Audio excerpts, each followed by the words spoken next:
Osho, Samadhi Kamal, talks given at meditation camp, Mathiran, India, discourse number 5. इसके पहले कि हम रात्रि के ध्यान के प्रयोग पर बैठें, थोड़ी सी बातें आपको मैं कहूं।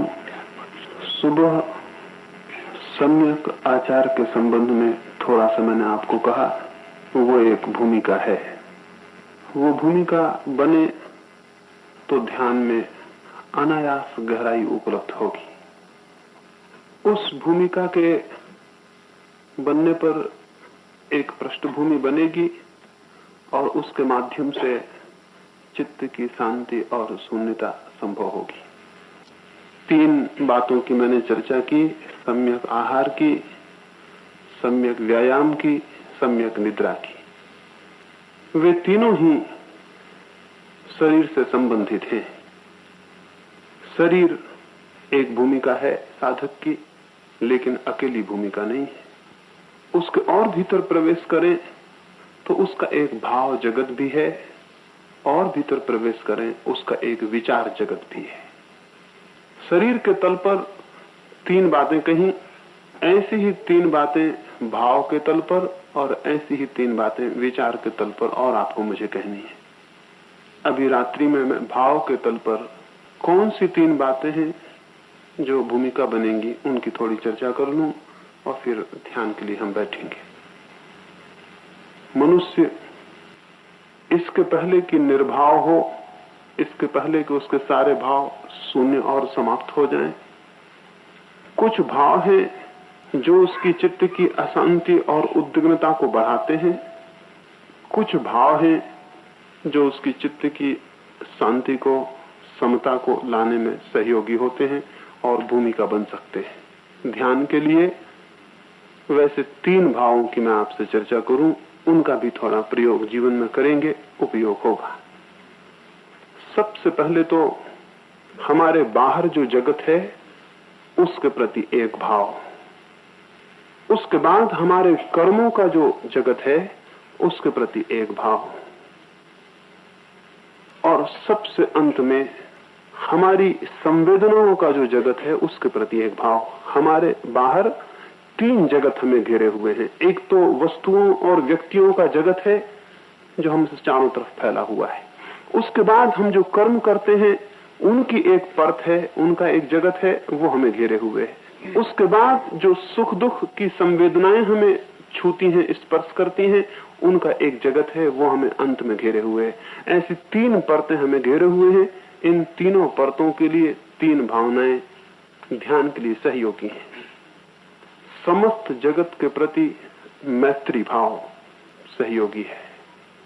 वो जो महावीर ने कहा, मित्ति में सव्य भूएसु वैरम मज्झ न नहीं, वो जो कहा मेरा किसी से वैर नहीं, मेरी सारे जगत से मैत्री है। ये भाव अगर हम साधें, अगर ये भाव हमारे चित्त में परिव्याप्त हो जाए तो शून्य में और समाधि में जाने में सहयोगी होगा।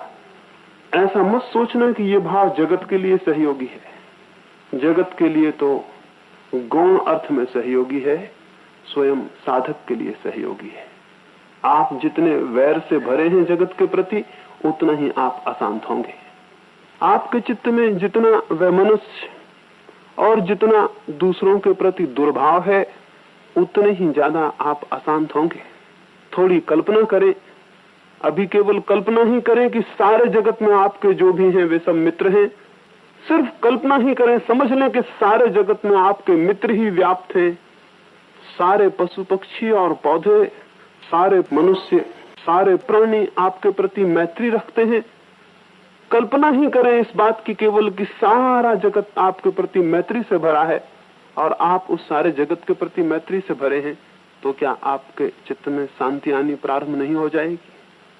क्या अशांति का कारण कहीं वैरभाव नहीं है, कहीं दुर्भाव नहीं है? ध्यान की भूमिका में भाव के तल पर सारे जगत के प्रति मैत्री की धारणा बहुत बहुमूल्य है। कैसे करेंगे मैत्री की धारणा? बहुत सरल है। मैत्री की धारणा से ज्यादा सरल कुछ भी नहीं। वास्तविक मैत्री की स्थिति तो ध्यान के बाद उपलब्ध होगी, वास्तविक मैत्री और प्रेम की स्थिति तो ध्यान के बाद उपलब्ध होगी, वो तो ध्यान का परिणाम होगी। लेकिन ध्यान के पूर्व मैत्री का भाव आपके लिए शांति में, प्रगाढ़ शांति में ले जाने में सहयोगी हो जाएगा। जब ध्यान के लिए बैठें, रास्ते पर चलें, उठें, भीड़ में जाएं, एकांत में जाएं, पर्वत पर हों, झील पर हों, दरख्तों के नीचे हों, तब अपने आसपास एक मैत्री का घेरा बनाएं और अनुभव करें कि आपके आसपास मैत्री परिव्याप्त हो रही है। आप सबके प्रति जो आपके आसपास है प्रेम से भरे हुए हैं। इसका एक भाव घेरा आरोपित कर लें। दरख्त को देखें तो अनुभव करें कि आप उसके प्रति प्रेम और मैत्री से भरे हैं, और पक्षियों को देखें तो उनके प्रति अनुभव करें आप उनके प्रति मैत्री से भरे हैं और आपके हृदय से उनकी तरफ मैत्री प्रवाहित हो रही है, प्रेम और मित्रता प्रवाहित हो रही है। लोगों के पास भी जब उठें तो ऐसा अनुभव करें, आप थोड़े ही दिन में अनुभव करेंगे आपके चारों तरफ एक मैत्री का घेरा फैलता चला जा रहा है, और जिस मात्रा में आपके चारों तरफ मैत्री का सागर लहरें लेने लगेगा, उसी मात्रा में आपके भीतर अशांति का जो सागर लहरें ले रहा है वो शांत होता चला जाएगा। अगर आप ये मैत्री का भाव रात्रि को सोते समय करके सो जाएं, सारे जगत के प्रति मैत्री का निवेदन करके, सारे जगत के प्रति ये भाव करके कि मैं उसके प्रति प्रेम से, मैत्री से भरा हूं, और ये अनुभव करके कि मेरे भीतर से सारे जगत के प्रति मैत्री प्रवाहित हो रही है, आप सुबह एक अभिनव शांति में जागेंगे। सुबह उठ के भी इस भाव को दोहरा लें, अपने मन में इस भाव को आरोपित कर लें कि सबके प्रति मेरी मैत्री है। इस भाव को 24 घंटे सतत जब भी स्मरण आए अपने से बाहर प्रवाहित कर दें। ये एक अद्भुत काम करेगा। ये उस दूसरे भाव को, हिंसा के और विरोध के और वैमनस्य के जो आप में सतत जागता है, छीन करेगा, उसे विलीन कर देगा, और उसके कारण जो अशांति और क्रोध चित्त को व्यथित करते हैं और मथ डालते हैं, वे विलीन हो जाएंगे। और भी एक आश्चर्य की बात है जो प्रयोग करेंगे तो आपको समझ में आएगी। एक बड़ी अद्भुत बात है कि हमारी भावनाएं संवेदित हो जाती हैं और हमारी भावनाएं दूसरे व्यक्ति को प्रभावित करती हैं और स्पर्श कर लेती हैं। अगर आप किसी के प्रति बहुत प्रेम और मैत्री से भरे हैं, अगर आपके भाव उसके प्रति वैमनस्य और विरोध के नहीं हैं, तो आप अनिवार्यतया पाएंगे उसके हृदय में भी आपके प्रति मैत्री के भाव संवेदित हो रहे हैं, वे जाग रहे हैं।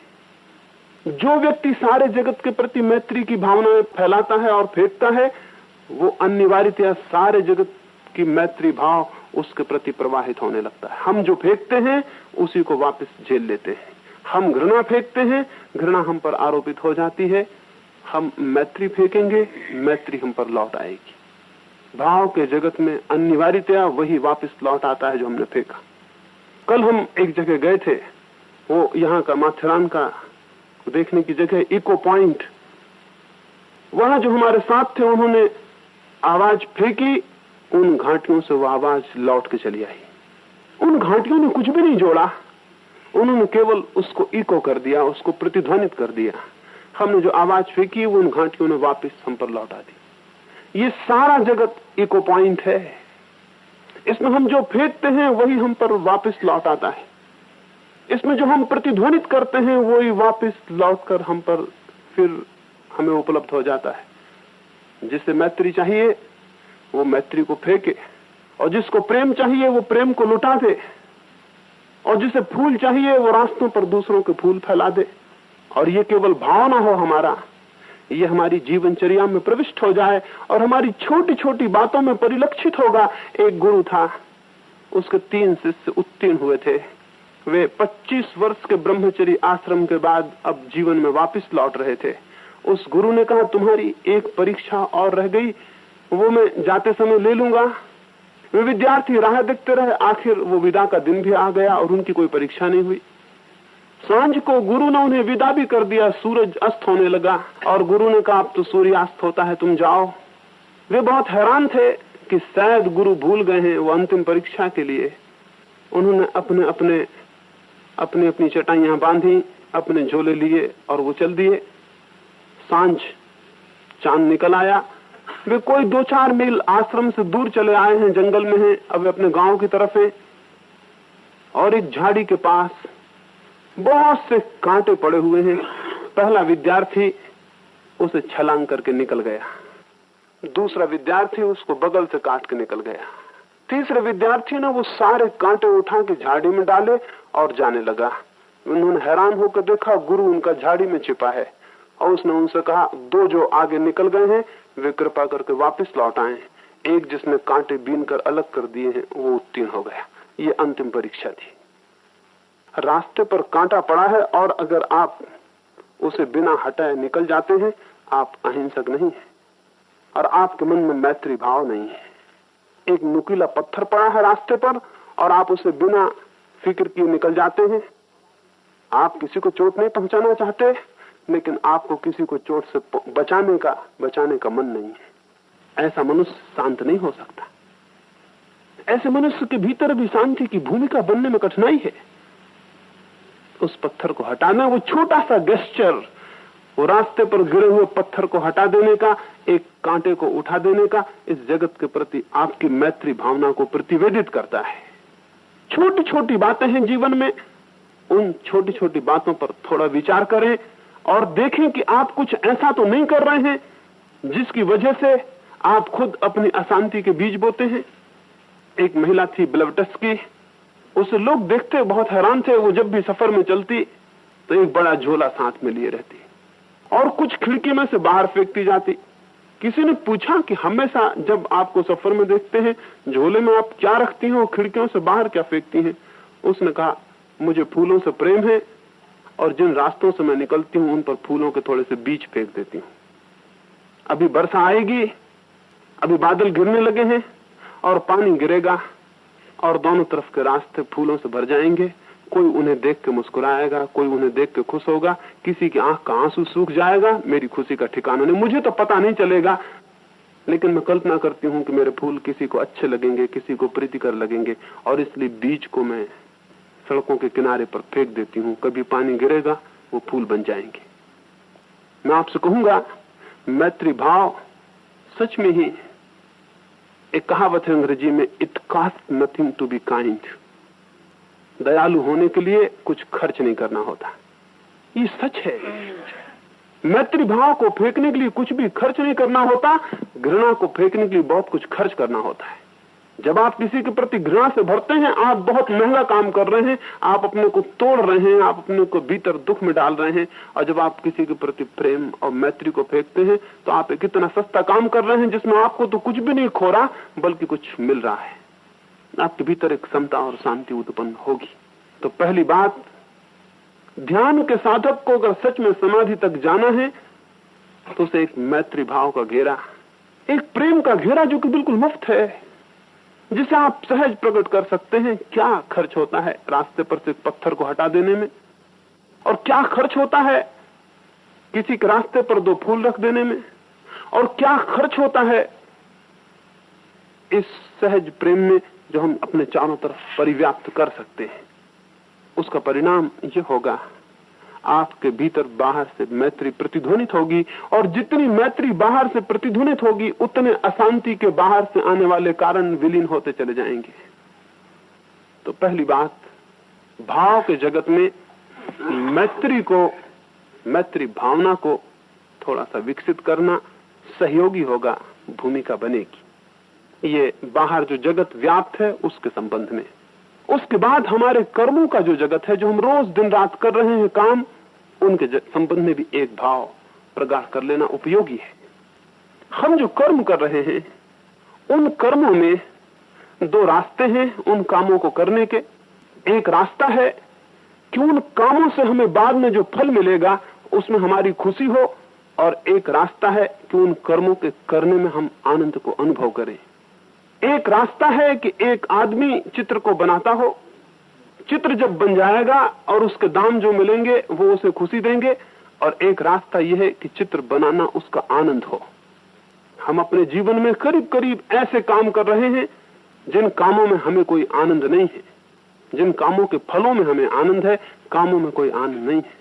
मैं आपसे कहूंगा, कुछ ऐसे काम खोजें जो आपके लिए अपने में मूल्यवान हो, जिनका अपने में रस हो और अपना आनंद हो, जिनमें फल का प्रश्न न हो, जिन्हें करना ही एक खुशी और आनंद हो।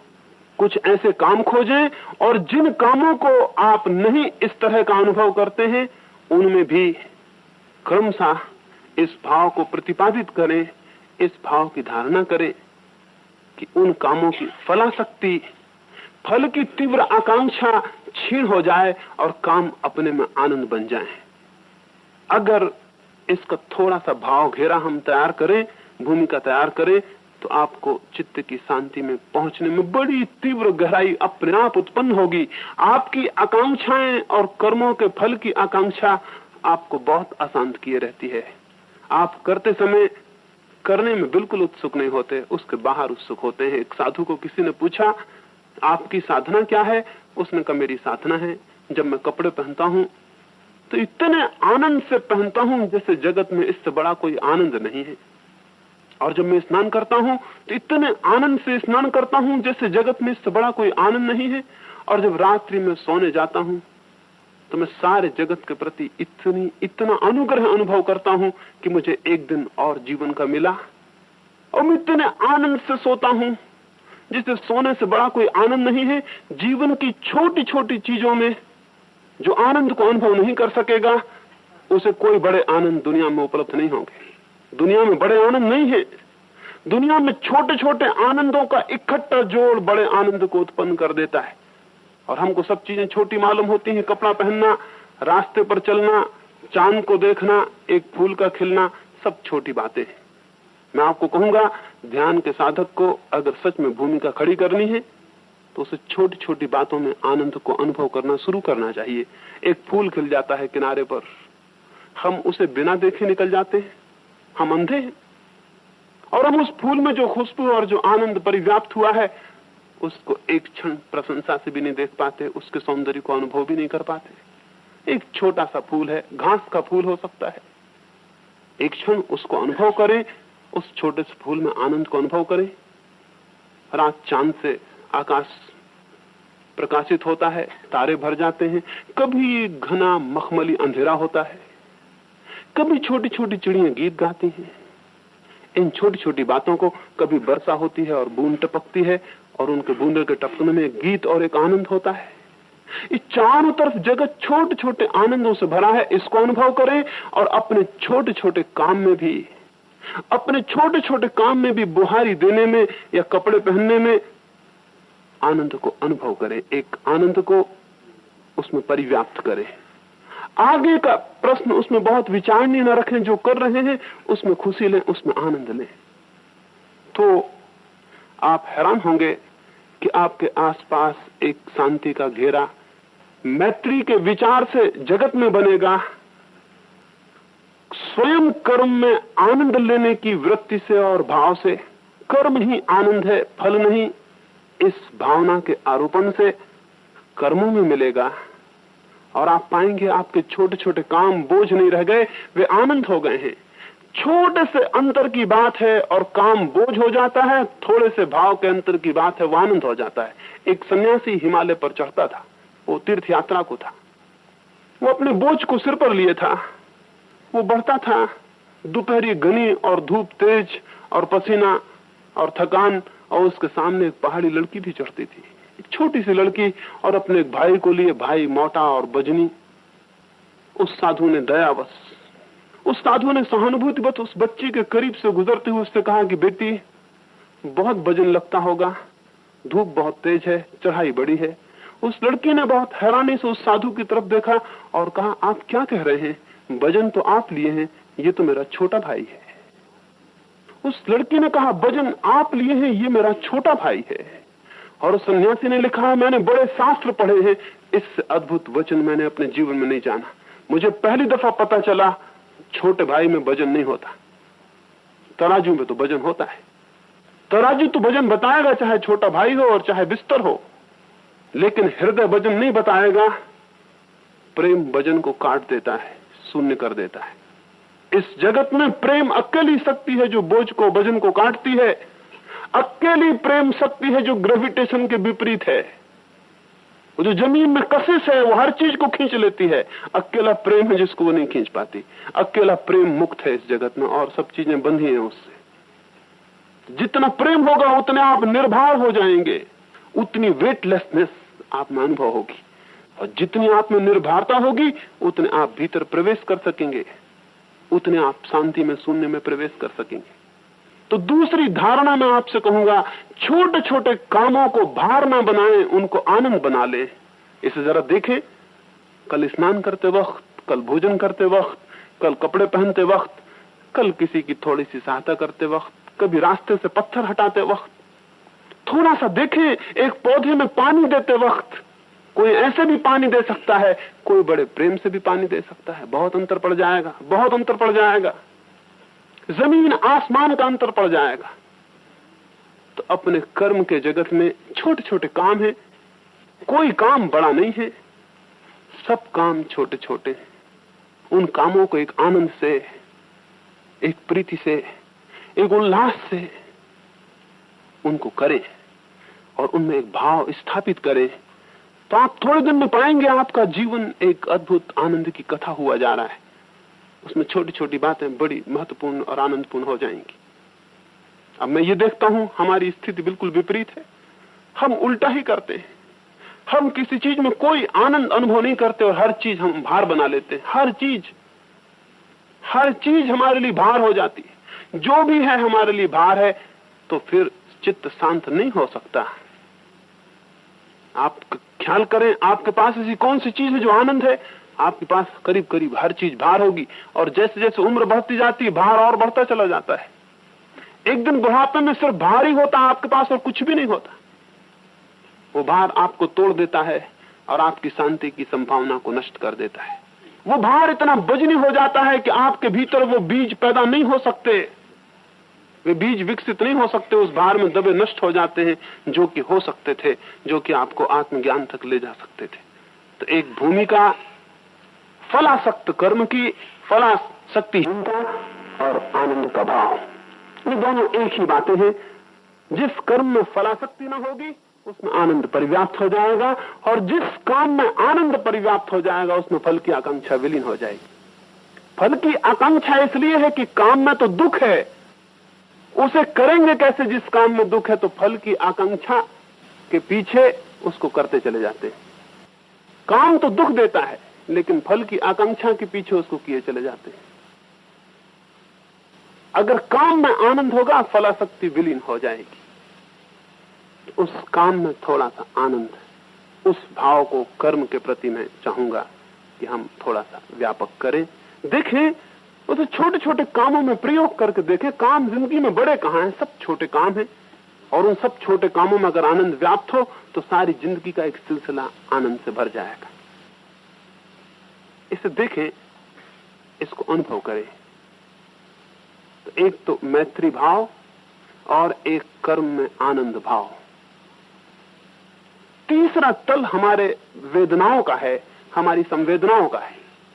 24 घंटे हम किसी न किसी संवेदना से घिरे हैं, या तो सुख से घिरे हैं या दुख से घिरे हैं।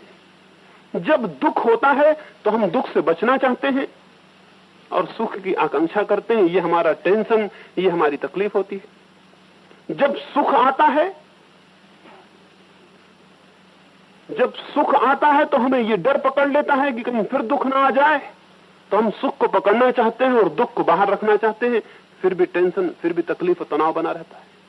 आदमी बड़ी अजीब हालत में है।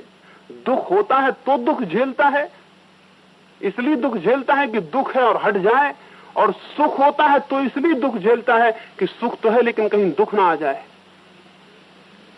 दुख बाहर रहे और सुख बना रहे। सुख को पकड़ना चाहता है, दुख को हटाना चाहता है।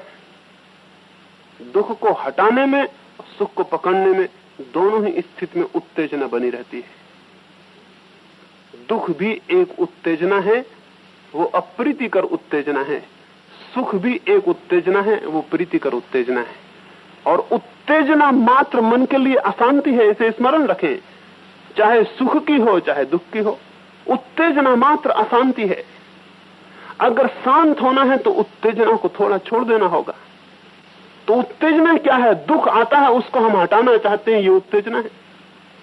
सुख आता है उसको पकड़ना चाहते हैं, ये उत्तेजना है। दुख जब आए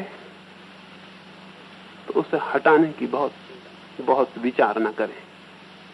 चित्त जब दुख से भरा हो तब उस दुख को स्वीकार कर लें, उससे घबरा ना जाएं, उससे पीड़ित उत्तेजित ना हो जाएं, थोड़ी समता रखें। और जब सुख आए तब भी उससे उत्तेजित आंदोलित ना हो जाएं, थोड़ी समता रखें। सुख दुख के प्रति समता का भाव, आपके भीतर जहां संवेदनाएं आपको व्यथित कर जाती हैं, वहां संवेदनाओं की व्यथा से बचाने का उपाय बनेगा। वहां क्रमशः जरा देखें, प्रयोग करके देखें।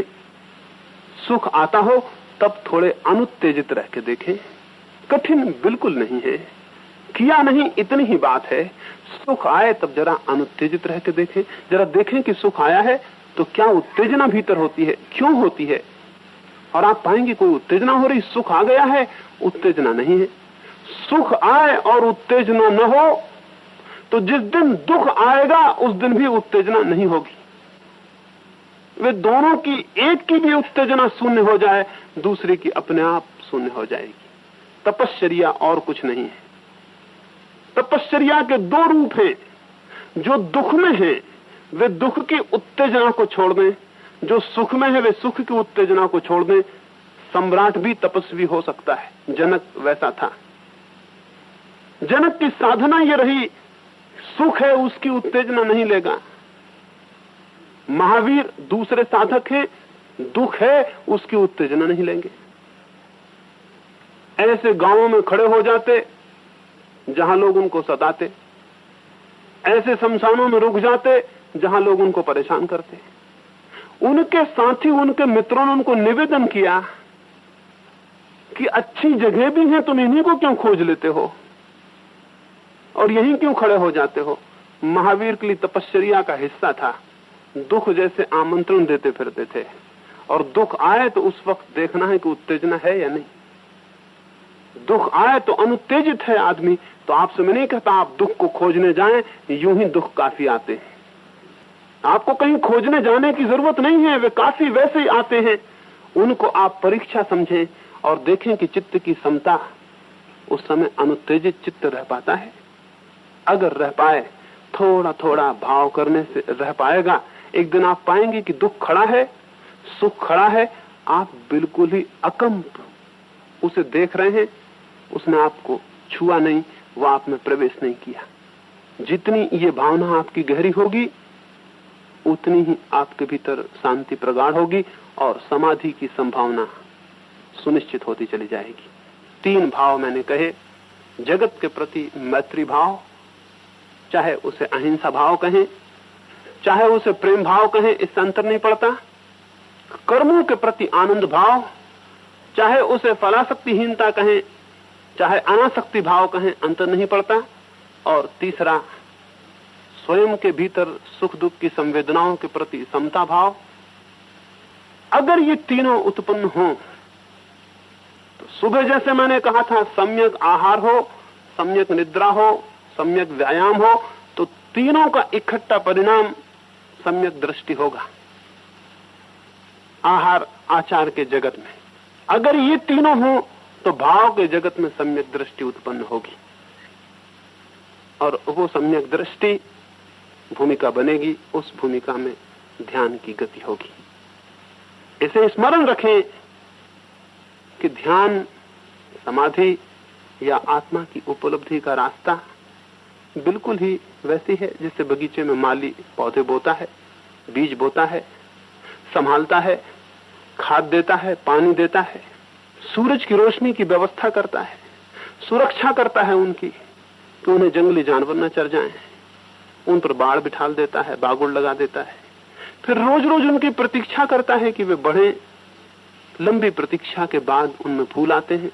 जीवन साधना भी एक बगीचे में फूल लाने से भिन्न नहीं है। इसे भी बीज बोने होंगे, बीज ध्यान के बोने होंगे, खाद और पानी और सूरज की रोशनी भी देनी होगी। यूं समझ लें, एक सम्यक आचार की, जिनकी 3 बातें मैंने कही, उसकी खाद देनी होगी। सम्यक भाव की, जो मैंने 3 बातें कही उसका पानी देना होगा, और कल मैं 3 बातें आपसे सम्यक विचार की कहने को हूं, उनकी रोशनी देनी होगी।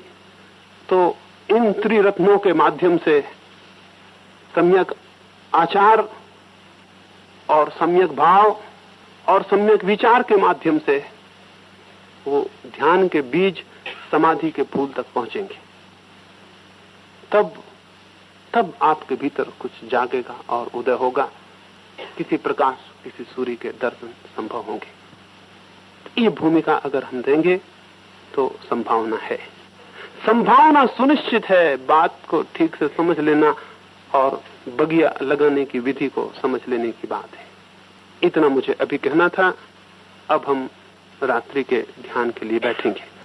रात्रि का ध्यान कल मैंने आपको समझा दिया है। सुबह मैंने कहा था, सुबह जब आप जागते हैं आपके भीतर जागरण की शक्ति होती है।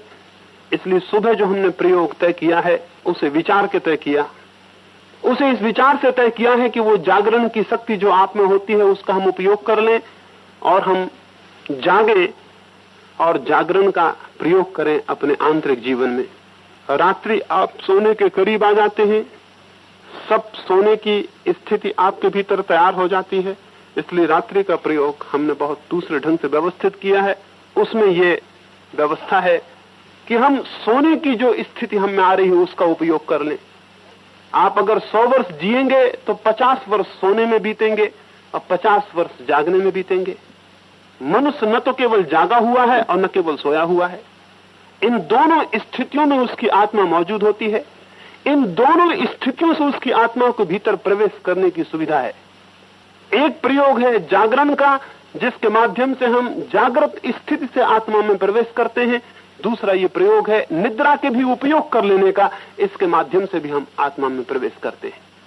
तो पहले में हम रीढ़ को सीधा रखते हैं, वो जागरण का हिस्सा है।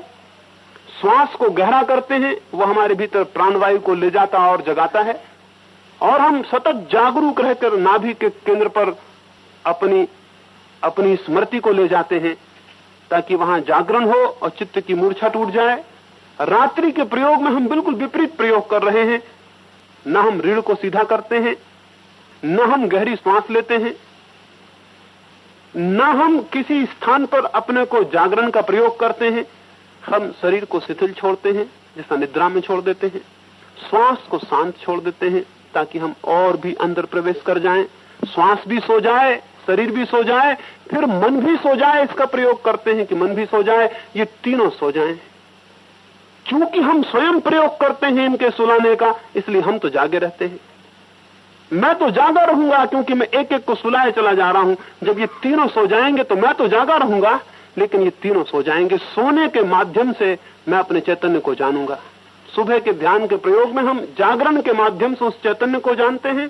इस रात्रि के प्रयोग में हम सोने के माध्यम से उस चैतन्य को जानते हैं। जिसने जागने में आत्मा को जान लिया, उसे जरूरी है कि वो सोने में भी आत्मा को जान ले, अन्यथा वो जानना अधूरा होगा। और इन दोनों द्वारों से वो प्रविष्ट हो जाए तो वो उस आत्मा को जानेगा जो कभी जागता है और कभी सो जाता है, जो दोनों स्थितियों में से गुजरता है, दोनों द्वारों में से गुजरता है। उन दोनों द्वारों का हम उपयोग कर रहे हैं, एक का रात्रि के प्रयोग में, एक का सुबह के प्रयोग में। और एक तीसरा प्रयोग जो मैंने आपसे कहा है, उस प्रयोग को रात्रि और दिन से संबंधित न रख के उसे आप कभी भी कर सकें, किसी भी क्षण कर सकें, इस लिहाज से व्यवस्थित किया है।